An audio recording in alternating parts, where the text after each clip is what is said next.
Dear students, இந்த வீடியோல நம்ம Arrhenius equation தான் பார்க்க போறோம். ஸோ வந்து நம்ம ஆல்ரெடி ஏற்கனவே effect of temperature and reaction rates அது வந்து பார்த்துருக்குறோம். ஸோ அதாவது என்னன்னா ஒரு கெமிக்கல் ரியாக்ஷன் ஒரு டெம்பரேச்சரில் நடக்கும்போது ஸோ அதனோட ரேட் கான்ஸ்டன்ட் வேல்யூ சரிங்களா. ஸோ வந்து இப்போ என்னன்னா வந்து ஒரு கேடி ஸோ வந்து அதாவது ஒரு பர்டிகுலர் டெம்பரேச்சர் 25 டிகிரி செல்சியஸ் அப்படின்னா அதுவே வந்து 35 டிகிரி செல்சியஸில் வந்து அந்த ரியாக்ஷன் வந்து நடக்கும்போது சரிங்களா. ஸோ அப்போ அந்த ரேட் கான்ஸ்டன்டோட ரேஷியோ வந்து பார்த்தோம்னா 2 to 3 டைம்ஸ் இருக்குன்னு பார்த்தோம். இது வந்து நம்ம டெம்பரேச்சர் கோஎஃபிஷியன்ட் வந்து பார்த்தோம். ஸோ வந்து இது ஏன் அதிகமாகுது அப்படின்றதான் வந்து நம்ம இந்த Arrhenius வந்து எக்ஸ்பிளைன் பண்ணியிருப்பாரு. ஸோ Arrhenius ஈக்குவேஷன் எதை ரிலேட் பண்ணுன்னு பார்த்தீங்கன்னா rate constant of a reaction and activation energy. So இது ரெண்டுத்துக்கும் இடையில என்ன தொடர்பு இருக்குது. ஸோ அதுதான் வந்து பார்த்தீங்கன்னா Arrhenius ஈக்குவேஷன் சொல்லணும். ஸோ அட் பர்டிகுலர் டெம்பரேச்சர் சரிங்களா. ஸோ வந்து இப்போ Arrhenius ஈக்குவேஷன் என்னன்றது வந்து நம்ம பார்ப்போம். Arrhenius equation K equal to A into E power அதாவது exponential power EA by RT minus EA by RT சரிங்களா. ஸோ இதுதான் வந்து Arrhenius ஈக்குவேஷன் நம்ம சொல்றோம் சரிங்களா. ஸோ வந்து இந்த Arrhenius ஈக்குவேஷன்ல நமக்கு நல்லா தெரியும் Kன்றது வந்து பார்த்தீங்கன்னா rate constant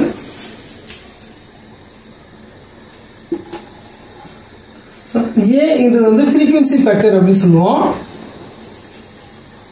frequency factor or free exponential factor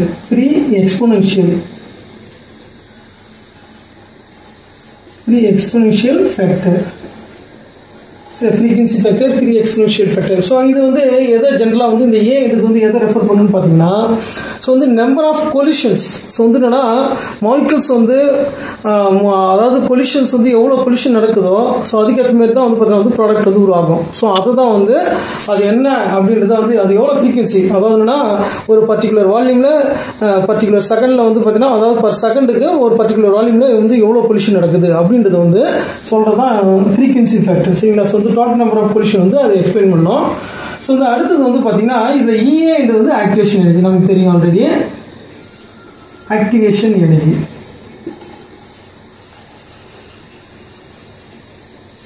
so வந்து Tன்றது வந்து டெம்பரேச்சர், Rன்றது வந்து கேஸ் கான்ஸ்டன்ட் ஸோ நமக்கு தெரியும் சரிங்களா. ஸோ அப்போ ஸோ இந்த Tன்றது வந்து அப்சல்யூட் டெம்பரேச்சர் அப்படின்னு கூட சொல்லலாம். இல்லை டெம்பரேச்சர் கெல்வினில் நம்ம வந்து யூஸ் பண்ணலாம் கெல்வினில் சொல்லலாம். ஸோ வந்து இப்போ இது வந்து என்னன்னா Arrhenius ஈக்குவேஷன் நம்ம என்னன்னு பார்த்துருக்கோம். ஸோ இதில் முக்கியமாக வந்து இதில் இருக்கிற அந்த டேர்ம் சரியா. So E power minus EA by exponential power EA by minus EA by RT. So இது என்ன அப்படின்னு வந்து பார்த்தீங்கன்னா ஸோ வந்து இங்கே Arrhenius சரிங்க. ஸோ வந்து Arrhenius கொலிஷன் தியரி. ஸோ இதை நம்ம வந்து பார்க்கும்போது ஜென்ரலாக வந்து இப்போ இது வந்து ஒரு என்னன்னா வந்து ஒரு ப்ராபபிலிட்டி ஃபேக்டர் தான் அது. ஸோ என்னன்னா ஸோ வந்து இப்போ வந்து total number of molecules possessing threshold energy. So வந்து என்னன்னா ஸோ வந்து எவ்வளோ நம்பர் ஆஃப் மாலிகூல்ஸ் வந்து த்ரெஷோல்டு எனர்ஜி வந்து இருக்குது டோட்டல் நம்பர் ஆஃப் மாலிகூல்ஸ் அந்த ஒரு பர்டிகுலர் ரியாக்ஷன்ல அதாவது ரியாக்ஷன் வெசல்ல ஸோ வந்து பார்த்தீங்கன்னா நம்பர் ஆஃப் மாலிகூல்ஸ்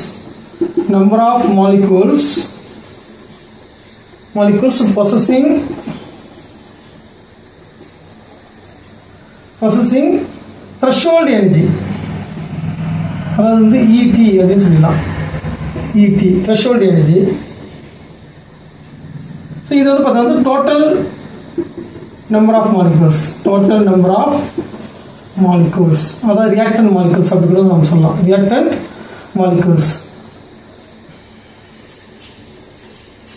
ஸோ இதுதான் நம்ம என்ன பண்றோம் மைனஸ் EA பை அதாவது exponential power minus EA by RT அப்படின்னு சொல்றோம். ஸோ இதை நம்ம எதோட கார்லேட் பண்ண முடியும்னு பார்த்தீங்கன்னா வந்து கொலிஷன் தியரியில வந்து நம்ம வந்து அதில் ஒரு டைம் வரும் என்னன்னு பார்த்தீங்கன்னா மேக்ஸ்வெல் போல்ட்ஸ்மேனோட டிஸ்ட்ரிபியூஷன். ஸோ அதாவது வந்து பார்த்தீங்கன்னா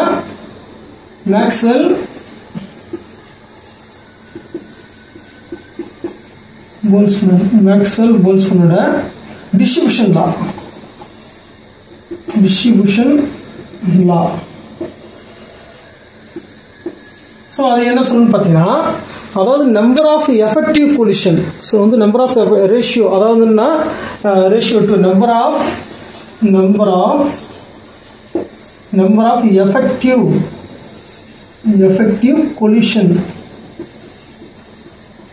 number of effective collision upon total number of collision.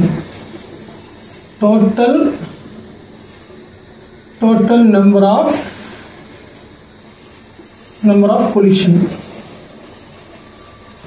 equal to e power minus ea by rt. So இது வந்து என்னன்னா மேக்ஸ்வெல் போல்ட்ஸ்மேனோட டிஸ்ட்ரிபியூஷன் லா.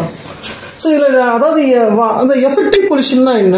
ஸோ வந்து டோட்டல் நம்பர் ஆஃப் கொலிஷன் சொல்கிறோம், அப்புறம் நம்பர் ஆஃப் எஃபெக்டிவ் கொலிஷன். இப்போ ஃபார் எக்ஸாம்பிள் வந்து இப்போ ஹைட்ரஜனும் ஐயோடினும் வந்து ரியாக்ட் ஆகி 2 moles ஆஃப் ஹைட்ரஜன் ஐயோடின் வந்து கிடைக்குதுன்னு வச்சுங்க. சரியா? ஸோ இதில் இப்போ ஹைட்ரஜனும் ஐயோடினும் இப்போ வந்து என்னன்னா இப்போ இது வந்து ஹைட்ரஜன் வச்சுக்கோ நம்ம அயோடின். ஸோ இதை மாதிரி வந்து மோதிக்கிட்டா மட்டும்தான், அதாவது ஹைட்ரஜனும் அயோடினும் வந்து இதை மாதிரி மோதினா மட்டும்தான் என்ன கிடைக்கும், நமக்கு ஹைட்ரஜன் அயோடின் வந்து கிடைக்கும் 2 times. சரிங்களா? ஸோ அந்த ஹைட்ரஜன் அயோடைடு. சரியா? ஸோ இது மாதிரி வந்து நமக்கு வந்து ப்ராடக்ட் கிடைக்கும். சரியா? ஸோ அதே கொலிஷன் இதை மாதிரி நடக்குது கிரேசி மெடல், அதாவது வந்து பார்த்தீங்கன்னா உறைஞ்சிட்டு போகிற மாதிரி, அதாவது இப்படி மோதிக்கிறது. ஸோ இது மாதிரி வந்து கொலிஷன்ஸ் எல்லாமே வந்து பார்த்தீங்கன்னா இன்எஃபெக்டிவ் கொலிஷன்ஸ். இது வந்து பார்த்தீங்கன்னா வந்து ப்ராடக்டாக கன்வெர்ட் ஆகாது இது மாதிரி கொலிஷன்லாம். ஸோ எஃபெக்டிவ் கொலிஷன் மட்டுமே வந்து என்ன மாறுது, ப்ராடக்டாக மாறும். ஸோ அப்போ number of number of effective collision, number of effective collision upon total number of collision. So that is equal to exponential power minus ea by rt. So இதுதான் வந்து Maxwell. So இது வந்து இப்போ நம்ம டெம்பரேச்சர் ரைஸ் பண்ணுறது மூலமாக வந்து பார்த்தோன்னா வந்து அந்த ரியாக்ஷனோட ஸ்பீடு வந்து இன்க்ரீஸ் ஆகுதுன்றது வந்து நம்ம எப்படி சொல்கிறோன்னு பார்த்தீங்கன்னா, so number of molecules processing இடி. ஸோ அதாவது அந்த த்ரெஷோல்ட் எனர்ஜி வந்து எவ்வளோ மாலிகூல்ஸ் வந்து பெற்றிருக்குதோ அது எல்லாமே நான் ப்ராடக்டாக மாறிடும். ஸோ அப்போ அதுதான் வந்து ரேட். இப்போ வந்து பார்த்தீங்கன்னா இதுதான் வந்து ரேட் கான்ஸ்டன்ட். இப்போ அதாவது பார்த்தீங்கன்னா வந்து K equal to இந்த டோட்டல் நம்பர் ஆஃப் மாலிகூல்ஸ் எவ்வளோத்துல இருக்குது. சரிங்களா? ஸோ வந்து அதை வந்து நம்ம என்ன பண்ணுறோம், சரியா? ஸோ வந்து அது எவ்வளோ வேணாலும் இருக்கலாம், ஆனால் வந்து த்ரெஷோல்ட் எனர்ஜி இருக்கிற மாலிகூல் மட்டும் தான் ப்ராடக்டாக கன்வெர்ட் ஆகும். சரியா? ஸோ இது என்னன்னா ஜஸ்ட் வந்து நான் புரியறதுக்காக தான் இது சொல்லியிருக்கேன். சரிங்களா? ஸோ ஆக்சுவலாக என்னது, இந்த மேக்ஸ்வெல் போல்ட்ஸ்மேன் லா படி வந்து பார்க்கும்போது number of effective collision, so அப்போ நம்பர் ஆஃப் எஃபெக்டிவ் கொலிஷன் எல்லாமே ப்ராடக்டாக மாறும்போது ஸோ அதாவது வந்து அப்போ அந்த ரியாக்டன்டோட கான்சன்ட்ரேஷன் குறையுது, குறையிற வேகத்துக்கு தான் அது சொல்லுது. சரியா? ஸோ அப்போ டோட்டல் நம்பர் ஆஃப் கொலிஷன் எவ்வளோ நாளும் நடக்கலாம், ஆனால் அந்த எஃபெக்டிவ் கொலிஷன் இதை தான் வந்து நம்ம பண்ணுறோம் ரேட் கான்ஸ்டன்ட் கே வந்து நம்ம எடுத்துக்கோம். சரியா? ஸோ அப்போ கே ஈக்குவல் டு இந்த டோட்டல் நம்பர் ஆஃப் கொலிஷன் இருக்கு இல்லையா, அதுதான் வந்து இப்போ ஏன்ற மாதிரி நம்ம எடுத்துக்கலாம். ஸோ ஆக்சுவலாக வந்து பார்த்தா கொலிஷன் தியரியில் ஜெட்னு வந்து நம்ம போடுவோம். சரி, அதாவது total number of collision frequency அப்படின்னு வந்து அதனோட அனதர் நேம் கூட சொல்லுவாங்க. ஸோ இப்போ ஜஸ்ட் என்னன்னா நம்ம அரினியஸ் ஈக்குவேஷன்ல இது இல்லைன்னா இது புரியறதுக்காக தான் இது சொல்றோம். நீங்க அரினியஸ் ஈக்குவேஷன் கேட்டா நீங்க என்ன எழுதலாம்னு பாத்தீங்கன்னா இந்த டேர்ம் மட்டும் நீங்க எக்ஸ்பிளைன் பண்ணாலே போதும். சரிங்களா? ஸோ வந்து effect of temperature on reaction rate கூட சொல்லிட்டு சொல்லலாம். அப்படின்னா அரினியஸ் ஈக்குவேஷன் டேரக்டா கேட்கும்போது அரினியஸ் ஈக்குவேஷன் எதை ரிலேட் பண்ணுது, அதாவது ரேட் கான்ஸ்டன்ட். சரியா? ஸோ ரேட் கான்ஸ்டன்ட், சரியா, rate constant of the reaction and activation energy. சரியா? So at a particular temperature. சரி, அதுதான் முக்கியம். இது வந்து பார்த்தீங்கன்னா இப்போ டீ மட்டும் தான் நம்ம மென்ஷன் பண்ணுறோம், அப்போ கான்ஸ்டன்ட் டெம்பரேச்சர். சரியா? ஸோ இது வந்து அரினியஸ் ஈக்குவேஷன். ஸோ இந்த அரினியஸ் ஈக்குவேஷன் நம்ம ஒரு கெமிக்கல் ரியாக்ஷன் எப்படி நம்ம கண்டுபிடிக்க முடியும்? ஸோ அது வந்து ரொம்ப முக்கியமானது. நம்ம ஜஸ்ட் வந்து பார்த்தீங்கன்னா இந்த அரினியஸ் ஈக்குவேஷன் இதை வச்சுட்டு இதை அப்படியே டேரெக்டாக அப்ளை பண்ண முடியுமானா கிடையாது. இந்த ஆக்டிவேஷன் வச்சு நம்ம டேரெக்டாக வந்து கண்டுபிடிக்க முடியுமானா முடியாது. ஸோ அப்போ இது எப்படி கண்டுபிடிக்கலாம் அப்படின்னு பார்த்தீங்கன்னா நம்ம ஃபர்ஸ்ட் என்ன செய்யணும், இந்த அரினியஸ் ஈக்குவேஷனுக்கு வந்து லாக் எடுக்கணும். ஸோ ரெண்டு சைடும் லாக் எடுத்தா என்ன கிடைக்கும் பாருங்க.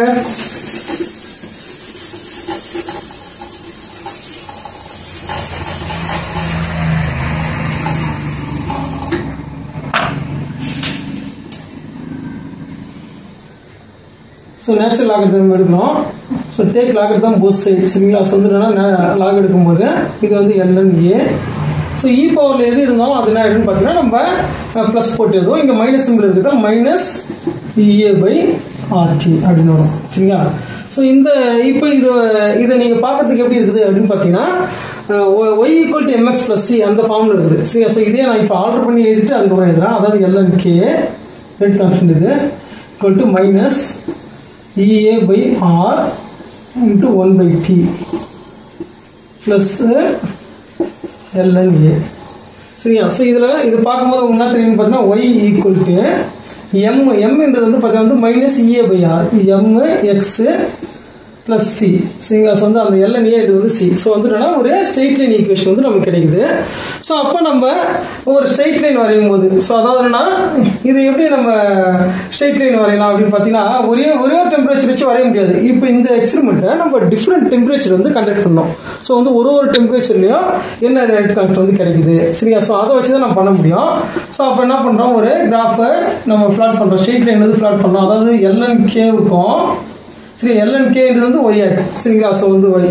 ஸோ இதுவே நீங்கள் வந்து இப்போ நார்மல் லாகதமாக மாற்றும் போது என்ன ஆகிடும் அப்படின்னு பார்த்தீங்கன்னா ஸோ வந்து இப்போ எல்என் ஏவை நம்ம வந்து லாகா மாற்றோம்னா 2.303 லாக் ஏ அப்படின்னு வந்து பார்த்தோம். 10 அதாவது பேஸ் வந்து 10 இருக்கும். சரியா? ஸோ அதை ஜென்ரலாக மென்ஷன் பண்ண மாட்டோம். ஸோ இது மாதிரி வந்து மாறும்.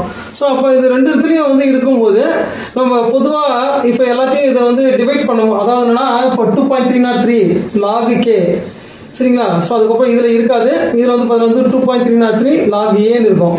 ஸோ அப்போ 2.303 வந்து ஒட்டுமொத்த ஈக்குவேஷன் நம்ம டிவைட் பண்ணும்போது இங்கெல்லாம் 2.303 கேன்சல் ஆகிடும். ஸோ இங்கே மட்டும் என்ன ஆகிடும், டிவைட்ல இருக்கும். சரிங்களா? ஸோ அதாவது log K EA by 2.303 R 1/t plus log ஏன்னு இருக்கும். ஸோ இவ்வளோதான், வேறு எதுவும் கிடையாது. சரிங்களா? ஸோ வந்து நான் சொல்கிறது புரிஞ்சிருக்குன்னு நினைக்கிறேன். ஸோ நம்ம என்ன பண்ணுவோம், 2.303 வந்து இங்கேயும் இருக்கும். நம்ம வந்து ஒட்டு மொத்தமாக அந்த ஈக்குவேஷனை நம்ம என்ன பண்ணுறோம், 2.303 டிவைட் பண்ணும்போது இங்கே கேன்சல் ஆகிடும். ஸோ இங்கேயும் இருக்கும், அதுவும் கேன்சல் ஆகிடும். ஸோ ஆனால் வந்து இங்கே இருக்காது, அதனால் என்ன பண்ணுறோம், டிவைடில் வந்து போட்டுருக்கோம், நியூமரேட்டரில் டினாமினேட்டரில் வந்து போட்டுருக்கோம். ஸோ வந்து அப்போ அதாவது எல்என்கே இல்லைன்னா லாக் கே. சரியா? லாக் கேவுக்கும் இல்லைன்னா ஜென்ரலாக வந்து எல்என்கேவுக்கும் நம்ம வந்து 1/tக்கும் வந்து என்ன பண்ணுறோம், கிராஃப் பிளாட் பண்ணுறோம். சரியா? எக்ஸ் ஆக்சிஸ்ல வந்து 1/t, ஒய் ஆக்சிஸ்ல வந்து பார்த்தீங்கன்னா இருக்குது எல்என்கே. ஸோ அதாவது டிஃப்ரெண்ட் டெம்பரேச்சர், வேற ஒரு temperature 25 degree Celsius, 35 degree Celsius, 45 degree Celsius, 55 degree Celsius, இது மாதிரி வந்து பார்த்தீங்கன்னா ஒரு 4 டெம்பரேச்சர் 5 டெம்பரேச்சர்ல வந்து ஒரு கெமிக்கல் ரியாக்ஷனை கண்டக்ட் பண்ணும்போது அதோட ரேட் கான்ஸ்டன்ட் வேல்யூ நம்ம கண்டுபிடிக்க தெரியும். சரியா? ரேட் கான்ஸ்டன்ட் வேல்யூ நம்ம இப்போ எஸ்டர் அனாலிசிஸ் அப்படின்னா நார்மலாக ரூம் டெம்பரேச்சர்ல கண்டுபிடிச்சிருப்போம். அதே வந்து நம்ம வேற அதாவது ஹையர் டெம்பரேச்சர்ல வந்து அதை கண்டக்ட் பண்ண முடியும், வேற எதுவும் கிடையாது. ஸோ வந்து அது ஒரு உதாரணத்துக்கு வந்து அந்த ரியாக்ஷன் நான் சொன்னேன். ஜென்ரலாக வந்து பார்த்தீங்கன்னா டிஃப்ரெண்ட் டெம்பரேச்சருக்கு டிஃப்ரெண்ட் ரேட் கான்ஸ்டன்ட் வேல்யூ வந்து கண்டுபிடிக்க முடியும். எப்படி வந்து டிஃப்ரெண்ட் கான்சன்ட்ரேஷன் யூஸ் பண்ணலாம், டிஃப்ரெண்ட் டெம்பரேச்சர் வந்து யூஸ் பண்ணலாம், எல்லாத்துக்கும் வந்து பார்த்தீங்கன்னா ரேட் கான்ஸ்டன்ட் வந்து கண்டுபிடிக்க முடியும். ஸோ அப்படி கண்டுபிடிக்கும் போது நம்ம பிளாட் பண்ணும்போது நமக்கு வந்து என்ன கிடைக்குது, ஒரு ஸ்ட்ரெயிட் லைன் வந்து கிடைக்குது. நான் பண்ணலாம் போடுறேன். சரிங்களா? ஒரு ஸ்ட்ரெயிட் லைன் வந்து இந்த மாதிரி வந்து கிடைக்கும். இந்த ஸ்ட்ரெயிட் லைனோட ஸ்லோப் தான் வந்து என்ன சொல்றோம், ஸ்லோப் ஈக்குவல் டு -EA/R. இதுவே லாகா இருந்ததுன்னா என்ன வரும், -EA/2.303 R வரும். சரிங்களா? ஸோ அவ்வளோதான், வேறு எதுவும் கிடையாது. ஸோ இது என்னன்னா இந்த ஈக்குவேஷன் வந்து பல இடத்துல வந்து நம்ம அப்ளை பண்ண முடியும். ஸோ அதுதான் முக்கியமானது. ஸோ என்னன்னா இப்போ ஒரு கெமிக்கல் ரியாக்ஷன் வந்து நீங்கள் கண்டக்ட் பண்ணுறீங்க அப்படின்னா ஸோ அதனோட இஏ வேல்யூ கண்டுபிடிக்க மூலமா இப்போ இதன் மூலம் நம்ம என்ன கண்டுபிடிக்கணும்னு பார்த்தீங்கன்னா ஆக்டிவேஷன் எனர்ஜி தான் நம்ம கண்டுபிடிக்கணும், வேற எதுவுமே கிடையாது.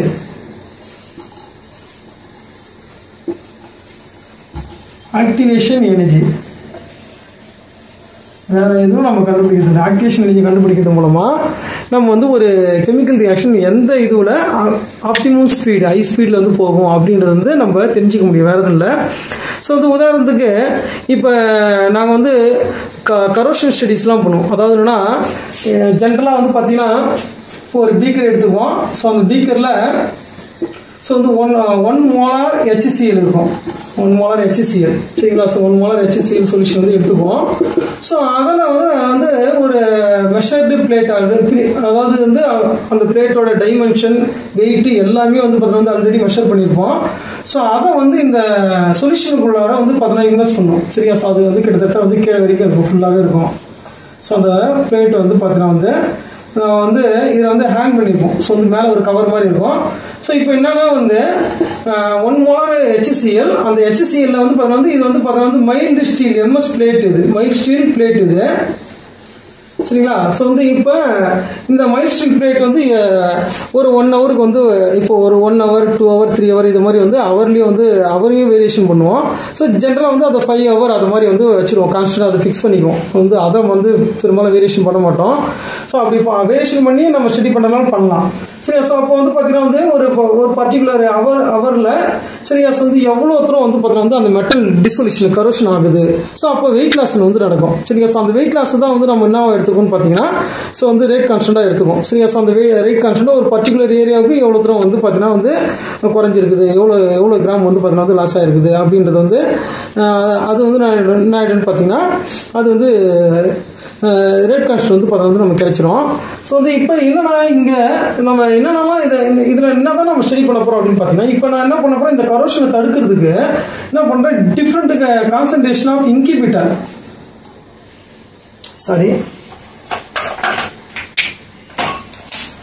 டிஃப்ரெண்ட் கான்சன்ட்ரேஷன் ஆஃப் இன்கிபிட்டர் வந்து பார்த்தீங்கன்னா இந்த கரோஷனை வந்து பார்த்தீங்கன்னா தடுக்கும். HCl இருக்குது இல்லையா, அந்த HCl போயிட்டு அந்த மெட்டல் சர்ஃபேஸை போயிட்டு அட்டாக் பண்ணாமல் வந்து பார்த்தீங்கன்னா இந்த இன்கிபிட்டர் ஆர்கானிக் மாலிகுல்ஸ் அது போயிட்டு அந்த மெட்டலோட டிஆர்பிஎல் கூட இன்ட்ராக்ஷன் பண்ணி என்ன ஆகிடும்னு பார்த்தீங்கன்னா வந்து ஒரு அப்சார்ப் ஆகிடும் சரிங்களா. ஸோ வந்து அது பிசிக்கல் கெமிக்கல் எப்படி வேணாலும் நடக்கும் இன்கிபிட்டரை பொறுத்து. ஸோ அப்படி அப்சார்ப் ஆகும். ஸோ அப்போ டிஃப்ரெண்ட் கான்சன்ட்ரேஷன் ஸோ என்னன்னா ஒரு கான்சன்ட்ரேஷன் வந்து பார்த்தீங்கன்னா வந்து மோல்லையும் சொல்லலாம், இல்லைன்னா வந்து ஜென்ரலாக வந்து பார்த்தீங்கன்னா வந்து பார்ட்ஸ் பெர் மில்லியன் ppmல வந்து சொல்லுவோம். ஸோ ஒரு 30 ppm வந்து பார்த்தீங்கன்னா வந்து 60 ppm 90 ppm இது மாதிரி வந்து டிஃப்ரெண்ட் கான்சன்ட்ரேஷன் சரிங்களா. ஸோ டிஃப்ரெண்ட் கான்சன்ட்ரேஷன் அதாவது என்னன்னா அங்கே என்ன ஸ்டடி பண்ணணும்னா டிஃப்ரெண்ட் கான்சன்ட்ரேஷன் டிஃப்ரெண்ட் டெம்பரேச்சர் சரிங்களா. ஸோ வந்து இப்போ இதை மாதிரி வந்து டிஃப்ரெண்ட் கான்சன்ட்ரேஷன் டிஃப்ரெண்ட் டெம்பரேச்சரில் பண்ணும்போது நமக்கு என்னென்னலாம் கிடைக்குன்னு பார்த்தீங்கன்னா இப்போ இது வந்து டிஃப்ரெண்ட் டெம்பரேச்சரில் ஒரு பர்டிகுலர் கான்சன்ட்ரேஷனுக்கு தான் வந்து இது ஒரு லைன் கிடைச்சிருக்குது சரிங்களா. ஸோ இதுவே வந்து பார்த்தீங்கன்னா இப்போ நிறைய அதாவது என்னன்னா நிறைய கான்சன்ட்ரேஷன் வேற கான்சன்ட்ரேஷன் அப்படின்னு பண்ணும்போது நமக்கு கிராஃப் எப்படி கிடைக்கும் அப்படின்னா அதாவது வந்து LNKவுக்கும் 1/Tக்கும் கிராஃப் வரையும் போது நிறைய வந்து பார்த்தீங்கன்னா வந்து லைன்ஸ் கிடைக்கும் சரிங்களா. ஸோ நிறைய லைன்ஸ் கிடைக்கும். ஸோ இந்த லைன்ஸை பொறுத்த வரைக்கும் இப்போ நம்ம ஸ்லோப் எடுக்கும்போது ஒரு கான்சன்ட்ரேஷனுக்கும் சரி ஒரு கான்சன்ட்ரேஷனுக்கும் என்ன கிடைக்குன்னு பார்த்தீங்கன்னா நமக்கு EA வேல்யூ கிடைக்கும். ஸோ அப்போ நம்ம இன்கிபிட்டரை ஆட் பண்ணும்போது அந்த EA வேல்யூ அதிகமாகுது அப்படின்னா ரேட் ஆஃப் அதாவது வந்து அப்போ கரோஷன் வந்து குறையுதுன்னு அர்த்தம் சரிங்களா. ஸோ வந்து கரோஷன் வந்து குறையுது சரிங்களா. ஸோ அதாவது என்னன்னா நம்ம என்ன பார்த்துருக்குறோம், இந்த ஆக்டிவேஷன் எனர்ஜி இருக்கு இல்லையா, ஆக்டிவேஷன் எனர்ஜி தான் ஆக்டிவேஷன் எனர்ஜி சொல்றோம். ஸோ இப்போ ஆக்டிவேஷன் எனர்ஜி வந்து அதிகமாகும் போது என்ன ஆகுது, அந்த ரியாக்ஷனோட ரேட் வந்து பார்த்தீங்கன்னா வந்து குறையும் சரியா. ஸோ அப்போ இது மாதிரி வந்து நம்ம அப்போ எந்த ஒரு பர்டிகுலர் டெம்பரேச்சரில் ரேட் ஆஃப் ரியாக்ஷன் வந்து பார்த்தீங்கன்னா வந்து அதாவது கரோஷன் வந்து பார்த்தீங்கன்னா குறைஞ்சிருக்குது சரியா. ஸோ அப்போ ஜென்ரலி வந்து டெம்பரேச்சர் ரைஸ் பண்ணும்போது கரோஷன் வந்து பார்த்தீங்கன்னா பொதுவாகவே வந்து இன்க்ரீஸ் ஆகும் சரியா. ஸோ ஆனால் சம் இன்கிபிட்டர் வந்து பார்த்தீங்கன்னா ஒரு 30 டிகிரி செல்சியஸில் வந்து கரோஷன் வந்து பார்த்தீங்கன்னா அதிகமாக இருக்கும், ஆனால் 40 வந்து பார்த்தீங்கன்னா வந்து கொஞ்சம் குறைஞ்சிருக்கும். ஸோ அப்போ அந்த ஒரு பர்டிகுலர் இன்கிபிட்டருக்கு வந்து பார்த்தீங்கன்னா 40 டிகிரி செல்சியஸ் வந்து பார்த்தீங்கன்னா ஆப்டிமாக இருக்குது அப்படின்ற மாதிரி வந்து நம்ம டிசைட் பண்ணிக்கலாம். ஸோ அதே மாதிரி வந்து வேற என்ன கண்டுபிடிக்க முடியும்னு பார்த்தீங்கன்னா நம்ம ஸ்டடிஸ் வந்து நமக்கு கிடைக்கும், அதாவது டிஃப்ரெண்ட் எந்த கான்சன்ட்ரேஷனில் ஆப்டிமம் கரோஷன் இன்கிபிஷன் இருக்குது அப்படின்றதையும் வந்து நான் பார்ப்போம் சரியா. ஸோ இது வந்து நான் என்னோட ஸ்டடியில் நான் அப்ளை பண்ணது, ஆனால் இது வந்து பல ஸ்டடியில் வந்து அப்ளை பண்ண முடியும். இப்போ ஃபார் எக்ஸாம்பிள் வந்து பார்த்தீங்கன்னா வந்து இப்போ ஒரு பாக்டீரியல் க்ரோத் வந்து பார்த்தீங்கன்னா நம்ம அதாவது பாக்டீரியா வந்து பார்த்தீங்கன்னா வந்து இன்கிபிஷன் ஸ்டடிஸ் வந்து பண்ணணும்னு வச்சுங்க.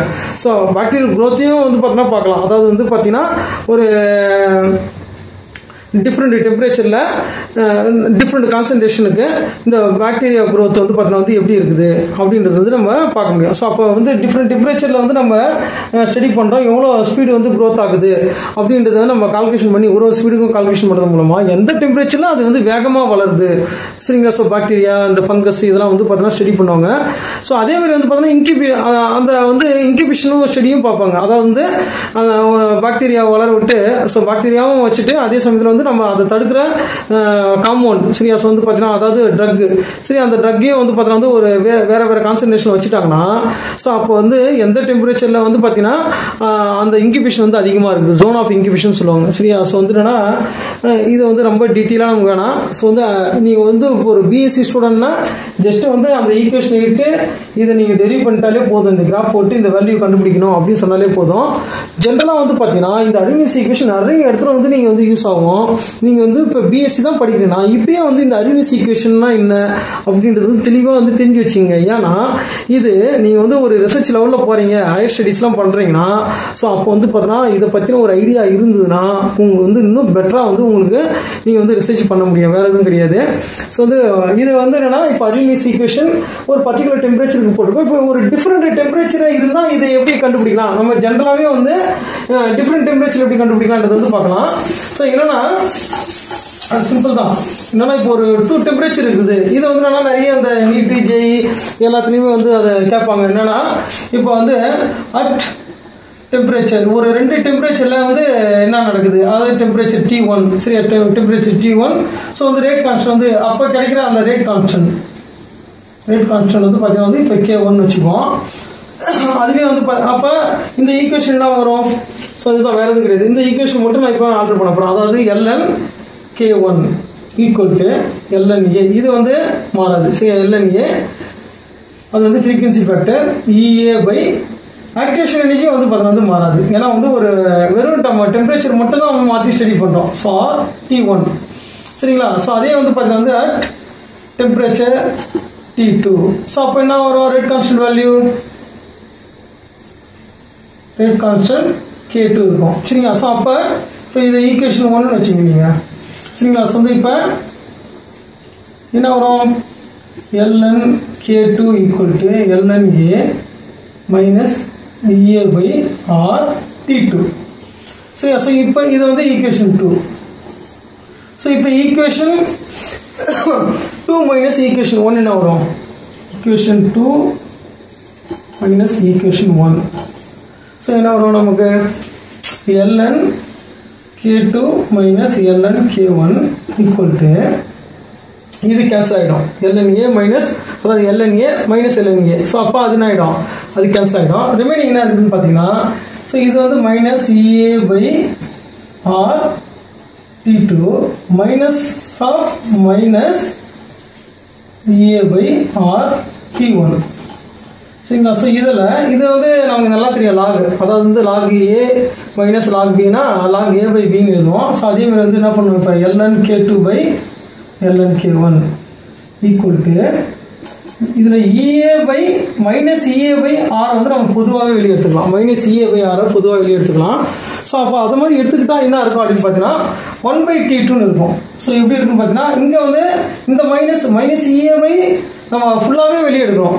ஸோ அப்போ ரிமைனிங் என்ன இருக்கும், ஸோ இது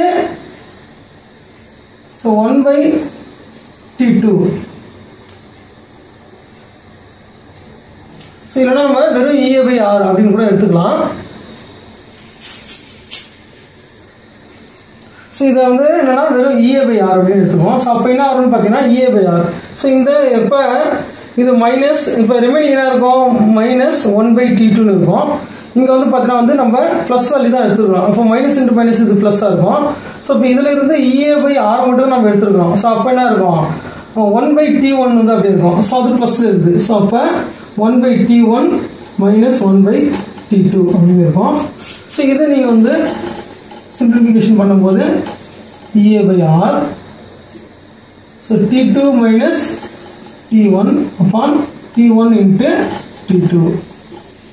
இது வந்து ln K2 பை K1 சரிங்களா. ஸோ இது என்னன்னா ஒரு டிஃப்ரெண்ட் டெம்பரேச்சரில், ஸோ இதை நாங்கள் அப்படியே வந்து லாகரிதம் எடுத்தோன்னா வரும் 2.303 வந்து கன்வெர்ட் ஆகும். அதை வந்து என்ன பண்ண போகிறோம், இங்கே வந்து டிவைட் பண்ணுற மாதிரி இருக்கும். நீங்கள் லாகாக மாற்றினா log K2 by K1 equal to EA by 2.303 R into T2 minus T1 upon T1 into T2 அவ்வளோதான், வேறு எதுவும் கிடையாது. ஸோ இதுதான் வந்து பார்த்தீங்கன்னா அரினியஸ் ஈக்குவேஷன் கேட்கும்போது நீங்கள் இது எல்லாத்தையும் எழுதலாம். ஜென்ரலாக அரினியஸ் ஈக்குவேஷனாக இந்த ஈக்குவேஷன் வந்து ஞாபகம் வச்சுங்க. ஸோ வந்து இது என்ன அப்படின்றது வந்து பேசிக்ஸ் வந்து நமக்கு தெரிஞ்சிருக்கணும் சரிங்களா. ஸோ வந்துன்னா இதில் இருக்கிற நீங்கள் டேர்ம்ஸ்லாம் தெரிஞ்சிருக்கிறது வேறு. ஸோ வந்து real meaning, so physical meaning என்ன அப்படின்றது நம்ம எல்லாமே பார்த்துருக்கோம்.